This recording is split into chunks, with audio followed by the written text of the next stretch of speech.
NHM एकता, हरियाणा सरकार बात नहीं मानती, बात नहीं सुनती। हमारी मांगे, हमारी मांगे, हमारी मांगे। एनएचएम एकता, एनएचएम को 7th पे वेतन विसंगति। देखो, जो हमारे साथी 4 साथी टैंकी पे चढ़े हुए थे भावनाओं को बहकर, कल हमारे बीच भाजपा के वरिष्ठ नेता भाई गोविंद कांडा जी हमारे बीच में आए। उन्होंने हमें बिल्कुल पूर्णतः आश्वस्त किया कि मैं मुख्यमंत्री से आपकी बैठक भी करवाऊंगा और आपके मांग और मुद्दे भी मनवाऊंगा, क्योंकि उन्होंने माना कि एनएचएम के जो सिरसा के साथी हैं वो उनके परिवार हैं और पूरे हरियाणा में उन्होंने मानी इस बात को मीडिया के बीच में। दूसरा, हमारे बीच में प्रशासन भी आया, जो हमारे ड्यूटी मजिस्ट्रेट थे वो भी आए। उन्होंने भी कहा भी आप लोगों ने ये जो नीचे आए हैं इसकी बहुत अच्छी सोच है, और बाकी हमारा जो धरना है जो पूरे हरियाणा में चल रहा है वो हमारा एजिटेशन चलता रहेगा।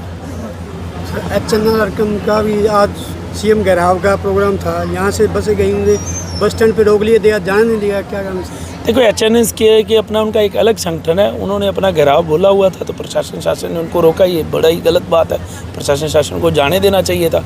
आज देखो, कोई भी वर्ग है, कर्मचारी वर्ग अगर अपनी आवाज़ उठाता है संवैधानिक तरीके से तो उनको उठाने देना चाहिए था। इसकी हम निंदा करते हैं इस बात की। तो आपका सर धरना लगातार जारी रहेगा? बिल्कुल, हमारी स्टेट कमेटी की बैठकें जारी हैं ऊपर। आज हमारी 10 तारीख तक हड़ताल आगे बढ़ाई हुई है।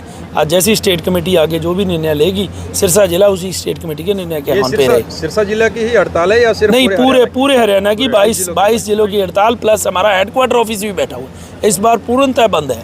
देखो, स्वास्थ्य सेवाएं बहुत ज़्यादा बाधित हो चुकी है, इतना स्वास्थ्य सेवाएं कठिन रूप से चल पा रही है। इसलिए मैं तो आपके माध्यम से हरियाणा सरकार को यही संदेश दूंगा कि इस पे तुरंत प्रभाव से संज्ञान लेते हुए इसमें हमारी मांगें जो जायज़ है उन जायज़ मांगों को पूरा किया जाए, और ताकि ये जो कर्मचारी हैं अपनी ड्यूटी पे पुनः लौट सकें। धरना समाप्त के लिए कल मीडिया में प्रचार हुआ, धरना समाप्त कर दिया गया है, तो देखो ऐसा कोई नहीं है। ये देखो, किसी चैनल के माध्यम से दिया, हमारी तरफ से उसी टाइम दुरुस्त था कि जो टैंकी के नीचे जो आंदोलन चल रहा था, क्योंकि हमारे साथी भावना में बहकर ऊपर हमारे भावनाओं में बहकर गए थे, क्योंकि हरियाणा सरकार देखो 10 दिन से सुन ही नहीं रही थी। फिर बीच में कुछ बैठकें भी हुई हैं, कुछ मध्यस्थताएं भी हुई हैं। तो सरकार अब ये है कि भी सरकार के साथ सकारात्मक सोच से बातचीत भी शुरू हुई है। तो उम्मीद है कि हमें सरकार जल्दी हमारी बैठकों को सिरे चढ़कर, और ये जो है कि हमारी मांगों पे पूर्णतः लेटर जारी हो जाएगा, फिर ये हमारे धरने उठेंगे पूरे के पूरे जिलों में एक साथ उठेंगे। तो सिरसा का जिला भी उसी के साथ ही खड़े हैं। सरकार ने सब 5 साल से ज़्यादा गेहूँ पक्का किया जा रहा है, 58 साल तक का उनको पक्का किया जा रहा है, तो आप सर क्या कहना चाहेंगे उसमें? देखो, एचकेएन का अलग मुद्दा है। एचकेएन एक अलग स्कीम्स है, जो एनएचएम एक अलग है। एनएचएम में क्या है कि प्रॉपर हम 26 साल से, हमारा लास्ट जो कर्मचारी है उसको 26 साल हो गया, तो इसलिए हमारा हक बनता है कि हमें रेगुलर किया जाए। जो एचकेआर है उनको भी 2.5-3 साल हुए हैं, सीकर ने सरकार ने उनका किया तो अच्छी बात है, लेकिन हम चाहते हैं कि हमारा 26 साल का एक जो कर्मचारी है उसने अपनी 26 साल की बिल्कुल निष्ठापूर्ण और कर्तव्य ढंग से उसने सेवा कर दी समाज की, जिसमें बड़े बड़े प्रोग्राम्स आ गए, चाहे पोलियो आ गया, चाहे कोरोना आ गया, चाहे मीजल एंड रुबेला प्रोग्राम आ गया, उन प्रोग्राम में उन्होंने सेवाएँ दे दी। तो सरकार को इन सब सेवाओं को देखते हुए हमारा ये मानना है कि सरकार को हमें एक कलम से नियमित करना चाहिए कर्मचारी। सीएम से कब मुलाकात का प्रोग्राम रखा गया? देखो, हमारा जो कांडा साहब ने हमें कहा है कि सोमवार का समय आपको मिलने की आस है, तो हमें भी पूर्णतः उस पर पूर्ण विश्वास है भी। वो हमारे ही ज़िले से हैं, इसी ज़िले से हैं, तो उनकी हमें बात का पूरा विश्वास है और वो हमारी मांगों को सिरे चढ़वाएंगे।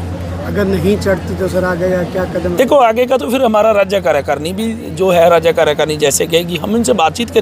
देखो, इसमें ना होने का तो सवाल ही नहीं है। जब उन्होंने अपने मुख से मीडिया में कहा तो वो अपने वचन से बिल्कुल रहेंगे और हमारी बातचीत करवाएंगे और हमारा इस मुद्दों को समाधान भी करवाएंगे। हम पूर्णतः आश्वस्त है इस पर। लास्ट टाइम आप रंजीत सिंह चौटाला जी से भी मिले थे, उनसे सर? बिल्कुल, रंजीत सिंह चौटाला से हम मिले थे। वो हमारे राज्य कमेटी की इकाई का फैसला था कि जितने भी कैबिनेट के मिनिस्टर्स हैं जो बैठक में जाएंगे उन सबको हम ज्ञापन दें। अकेले रंजीत सिंह चौटाला जी को ना देकर हमने पूरे हरियाणा के कैबिनेट मिनिस्टरों को ज्ञापन दिया था। उन सब ने भी आश्वस्त किया था कि आपकी मांगों पे जल्दी कार्रवाई करवाई जाएगी। तो हम उनसे भी आस रखते हैं कि हमारी मांगें हैं पूर्णतः जोर शोर से वो भी उठाएं। लेकिन कैबिनेट मीटिंग में, पिछली वाली मीटिंग में तो एनएचएम का कुछ नहीं। अब हमें 17 तारीख की मीटिंग में हमारे बहुत आस है कि सरकार ने 17 को बैठक बुला रखी है। 17 को हमें हमारे एनएचएम को हमारे पक्का करके सरकार हमें बिल्कुल हमारा आंदोलन उठवा सकती है, सरकार चाहे।